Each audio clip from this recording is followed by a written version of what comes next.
Chapter 20, Phase 1. Her arm was killing her, but there was no way Abby was going to let it show to the testosterone-filled, Type A personality in the SUV with her. She had to admit, she liked the way the scruffy guy worried over her and seemed genuinely concerned about her safety. She wondered, did he act this way because he felt like he owed Henry something? Did he act this way because he was attracted to her? Or was it merely because she was a sheepdog surrounded by wolves? You know, the type of man that always looks out for others out of a sense of self-imposed responsibility. No matter, she decided, I can take care of myself. She thought for sure that both of these guys should be able to see that by now. Most men would look at her, and at first glance, think her a small, fragile girl in need of protection. She tended to let them think that way only because when they actually learned she was into martial arts and could probably beat the poo out of them, the look on their faces was absolutely priceless. She enjoyed seeing men stammer and gape at her with opened mouths of shock, like these two had when she came out of the bathroom back at the clinic. She had only dated 3 times in her life, once when she was 8 years old, so she wasn't really sure if that counted. He dumped her when another boy started to bully him at recess. She climbed the jerk like a tree, beat the stuffing out of him. She caught a 3-day suspension over that. The poor boy she defended caught an unceasing amount of hazing afterwards for letting a girl take up for him. Boyfriend number 1 was gone shortly thereafter. The next happened at 16 and lasted a whole year. She caught him kissing a cheerleader under the bleachers. She planted a foot between his legs and made him walk funny. The cheerleader wore a black eye for nearly 2 weeks afterwards. She got suspended over that too. And there went boyfriend number 2. Number 3 was a classmate at the community college she attended. It only lasted 3 weeks. He certainly was cute enough and definitely knew how to romance her, but he wasn't much of a man like her father. She wanted someone who both bent over backwards to open doors and take care of her like the men of her father's generation, but respected her enough to not be intimidated by her sense of independence.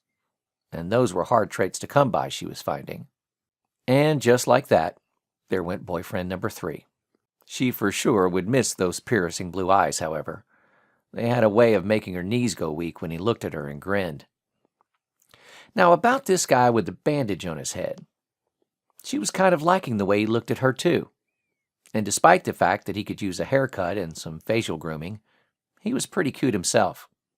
He was older as well, about 10 years or so, but with age came maturity, she thought. Well, she would have to keep her options open on him.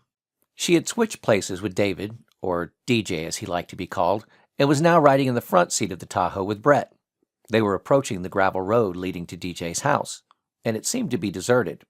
However, when they turned in and had only gone about 100 yards into the trees, they spotted a sheriff's patrol car parked sideways across the road. It had been sheltered from view in the shade of a massive pine. She could feel panic start to set in. She was hoping that the place was being guarded by state police. Everyone at the sheriff's office knew who she was. They were all longtime residents of the town, just like she. South Fork only had a population of about 500 people, and everyone knew everyone. She pulled the brim of her hat down and silently prayed that whoever was in the car didn't pay too much attention to her. As Brett approached the checkpoint, he held his badge up against the windshield so the deputy could see from his seat. From under the brim of her hat, she could just make out the edge of the car begin to roll backwards off the road and allow them to pass. It was working. She risked a glance to see who was driving. It was Hank Wetzel, her 3rd-grade boyfriend. He was looking right at her. Their eyes met. Recognition rolled over his face, and Hank slammed on the brakes. Both Brett and DJ, hiding in the back, began to move all at once. She had to do something before someone got hurt. She drove the passenger door open and jumped out with all the speed she could muster. Hank already had a foot out of the car and was beginning to stand. There was uncertainty on his face, but he wasn't going for his gun. He just seemed confused. "Hank!" she cried out and threw her arms wide as she ran for him. He stopped in his tracks and just gawked at her. She threw her arms around him and drove him back against the car, squeezing him hard. Too hard. Sharp pain shot through her upper arm from the newly aggravated bullet wound. She buried her head against his chest so she had time to recompose herself. "Breathe, Abby," she told herself. "Just breathe." Finally, She broke free and looked up at him with the biggest smile she could paint on her face. I thought that was you. How have you been? It's been 2 years since I last saw you? How's the deputy thing working out? Still liking it? Hank was looking back and forth between Brett and her, still completely confused over what was going on. I guess. Why are you with the FBI? She stepped back and spun around, showing off the letters stenciled on her windbreaker, pointing at them with a thumb over her back. Joined the FBI. I, she said, am an agent. Can you believe it? What? I thought you were in school for computers or something. He looked back at Brett, who was still standing in the open door of the SUV, with one foot still inside. He seemed just as stunned about what was going on as Hank. Through the windshield, she could just make out the top of DJ's bandage-marked head as he peeked over the seat back. As she watched, he ducked back out of view. Had he been seen, she wondered? She wheeled back around to face Hank, still smiling and talking. I did, she said, and now I'm on a software forensics team with the FBI. So, technically, I'm not really an agent, but still, pretty awesome, right? Hank's eyebrows knitted together. The FBI already hauled off the computer. It's not here anymore. Oh, I know, she exclaimed, but I'm here to purge the buffer on the router. Shouldn't take but a few minutes. Purge the buffer? Hank looked at her confused. Yeah, you know, download all the web addresses that this guy ever went to from the router. She wasn't sure if Hank was buying it, so she really tried to sell the lie. She copped her best know-it-all attitude and continued. You know, most people have no idea the router is secretly recording every web address that it's ever been to, and saving every email or chat session ever had. That's how we FBI catch all those child pornography creeps. They can try to wipe their hard drives all they want, and all we have to do is connect to the router with a USB cable and bam! Your porno-watching days are over, pal. Really? Hank said. Oh, sure, anybody can do it. If your wife wanted to, she could just Google it while you're away at work to see how. You come home from patrol, and all your stuff is out in the yard. She laughed at the notion. She wasn't positive, but there seemed to be a hint of concern in his eyes, like maybe he either needed to go check on somebody or cover something up. She leaned in and lowered her voice. If you want, I could stop by sometime and show you how to check it yourself, and how to really erase the information. She winked at him knowingly. Yeah, okay, that sounds good. Well, it's been good seeing you again. I have to go do my job real quick before my boss gets mad. She motioned over the back of her shoulder with her eyes. Guy's a real slave driver, you know what I mean? Yeah, Hank said. Good to see you too. His voice and body language said he was still just as confused as the moment she bailed out of the SUV. Perfect. She turned and bounced her way back to the Tahoe and climbed in. Hank, in turn, got back into the driver's seat of the patrol car and continued backing out of the way. As they pulled past and continued towards the house, she smiled and waved at him. Still sporting a confused look on his face, he waved back. Brett looked at her, surprised, shocked. Nice job, Brett stated. Yeah, well, we're not out of the woods yet, she said. If he talked to the only other 2 deputies in town, the brothers from back at the clinic, we're all in trouble. Can you drive any faster? Brett responded by picking up speed. Careful, DJ cautioned from the back seat. There's a washed-out section of road up ahead. Trust me, you do not want to hit that section too hard. Arriving at the house revealed that it was in no way deserted. There were 2 large white panel vans with the words Denver Field Office Evidence Response Team stenciled across the side in blue letters. Abby could see why they were still here. There were hundreds of small yellow cones everywhere marking evidence, plus an abundance of crime scene tape twisting in the wind, zoning off areas of concern. For the first time, she began to appreciate what DJ had done. That he had not only survived, but how he had somehow managed to inflict so much damage on so many people. The house sat on a small rise, overlooking an expansive valley and winding creek. Out in that valley was a 2-person team that seemed to be taking pictures of something in the tall grass. There was another team farther away, just visible in a stand of aspen. On the front porch, a middle-aged blonde-haired woman in a dark blue polo stood puffing on one of those e-cigarettes.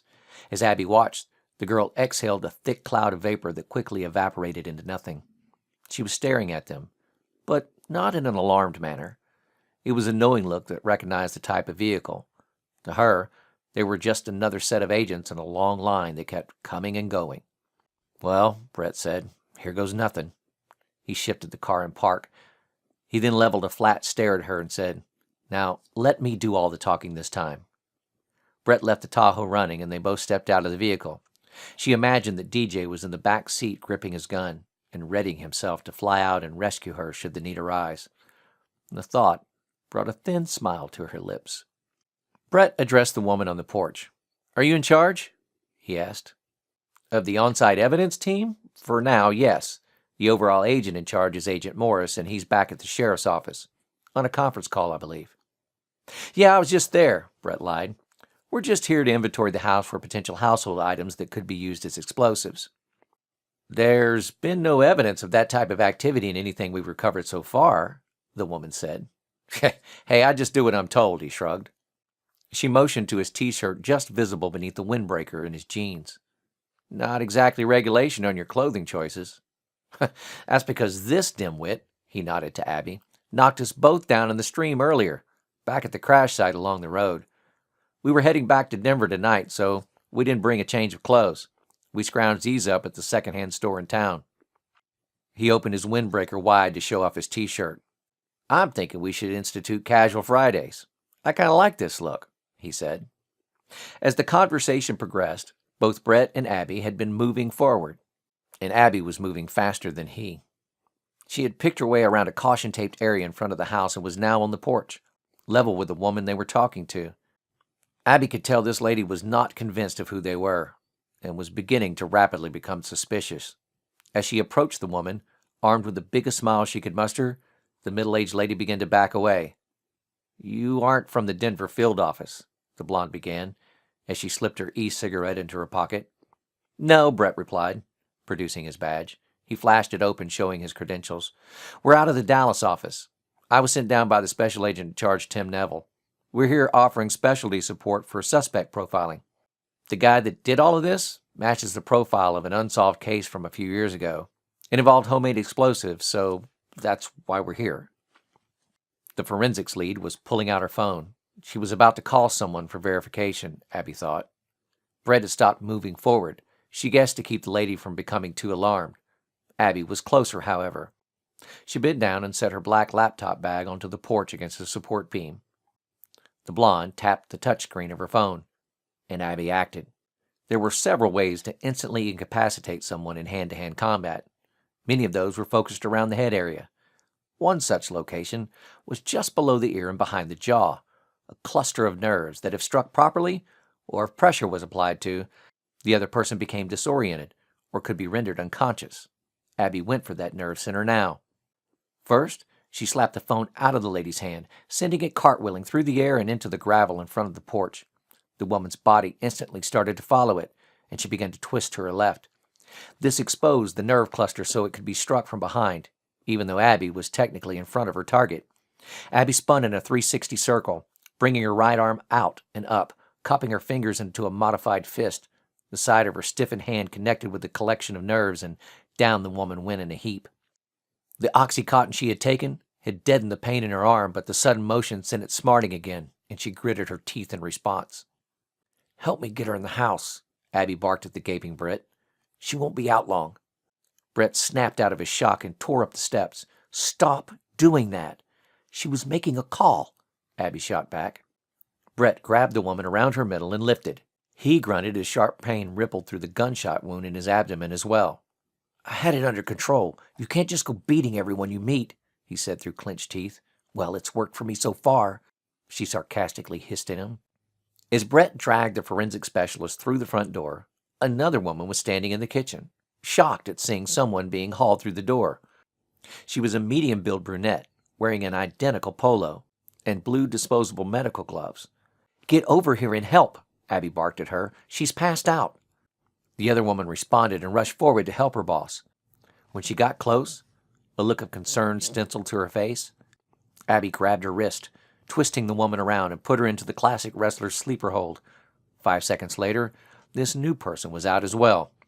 Brett was glaring at her now, clearly angry. "I swear to God, if you do something like that one more time, I will shoot you myself." Relax, Agent Man. They're going to be fine. That's not the point. You're assaulting law enforcement. They're on our side. Now help me get them to the staircase, Brett commanded. Abby complied and helped drag this new person over to the stairs. The other woman was already beginning to come to. Brett shoved the arm of the older woman through the banister of the staircase and then handcuffed her to the co-worker's wrist on the other side. Now there was no way either of them could run off unless they busted their way through the railings. He searched them quickly, finding another cell phone on the younger woman. He removed it and tossed it onto the couch across the room. Abby raced back to the front porch and retrieved her laptop bag. She searched the field to see if the others were still working out there. They were still at it, and she saw no one else. As she came back through the living room on her way to the kitchen, Brett spoke. "How long do you need?" 5 minutes, she said, and disappeared into the kitchen to find the phone. It didn't take her long. It was exactly where DJ said it would be, and his description of the layout of the room was dead on. She yanked the cabinet door open, pulled the cereal boxes out of the way, and grabbed the towel-wrapped phone. She set it on the counter and unpacked her laptop. She glanced over her shoulder and saw Brett, with his gun still in hand, looking out of the window into the field beyond. She heard the forensics lead person speak then. She had obviously regained consciousness. "Who are you and what do you want?" Brett responded. "Just shut up and sit there. We'll be out of here quick and nobody will get hurt." Abby's laptop was merely asleep and ran off a solid-state drive, so it was instantly ready to do whatever she wanted when she opened the lid. She connected the appropriate cable between the laptop and the cell, and the phone lit up in response. The screen indicated it was locked. The program she had would fix that, however. She selected an icon on the computer desktop, and the screen went black, showcasing the classic skull and crossbones symbols of a pirate flag as the program loaded. A second later, the screen changed to an interface from which she could make various choices with a mouse click. She waited a second as the program looked for connected devices and found the phone. A grayed-out button that said unlock in all capital letters lit up as a ready choice. She clicked on it, and the button changed to say, breaking in. A smaller Jolly Roger symbol below the button began to spin and rotate to indicate it was destroying the encryption process. Any smartphone had encrypted locking software to protect the contents. Try to break in, and eventually, after a few failed attempts, the phone would erase all the data. This program on her laptop had a way of fooling the encryption process so that each attempt looked like it was the first attempt ever tried. Eventually, the program would find the right combination, and the phone would unlock. Right now, her laptop was slinging combination after combination at the phone, looking for the right one. Millions of attempts were being made each minute, and it was simply a matter of time before the phone gave up its secrets. She had never seen it take longer than 5 minutes. The Jolly Roger quit spinning, and just like that, the phone unlocked on the counter next to her. The first thing she did was put the phone into airplane mode so that it couldn't connect to any network once they left the house, and then be rendered useless. Then she hit another button on the laptop interface that simply read, Clone. A status bar on the screen showed progress, and it raced along at a pretty good clip. Once the entire contents of the phone had been cloned, she would have a virtual copy to play with on her laptop. It would contain every app, a complete contacts list, browser history, you name it. She would also be able to break apart the programming of each individual app and see what made it tick. In fact, looking at the home screen of the phone, she was pretty sure which app was the target. The status bar reached the end and the program flashed a message that read, Cloning complete. She slapped the lid closed, disconnected the cable, and loaded it all back into her bag. "Let's go," she called out as she headed to the door. Brett met her at the door, and the two bewildered women chained to the stair rails just watched them leave, their faces showing both confusion and fear. From the porch, she could see that the closest set of technicians were approaching the house, and were now trying to pick their way across the shallow stream by stepping from rock to rock. Brett and Abby wasted no time, but loaded up into the Tahoe as fast as they could. Brett hit reverse, spun around quickly, and sent gravel scattering. He slammed it into drive and gave it just enough gas to keep the big vehicle from fishtailing down the road. From the back, still hidden from view, DJ called out, "What's going on?" "Our cover's about to be blown," Brett replied. They raced back down the drive to a waiting Hank in his patrol car blocking the road. Seeing them approach, he slowly began to back out of the way. Brett raced around the front of the deputy without waiting for him to get completely clear, barely missing the front bumper. Abby could see Hank through the windshield tense up as he thought he was about to be hit. When they connected with the main road, Brett turned right and headed away from town, Abby looked at the clock on the dashboard. It read 6:18 p.m. At midnight, DJ was supposed to show up in the middle of Denver, walk into a field located near our warehouse district, and give himself over to a mob boss. Plenty of time to hack the phone, find what they were looking for, and change the rules of the game. Phase 1 of their plan was now complete.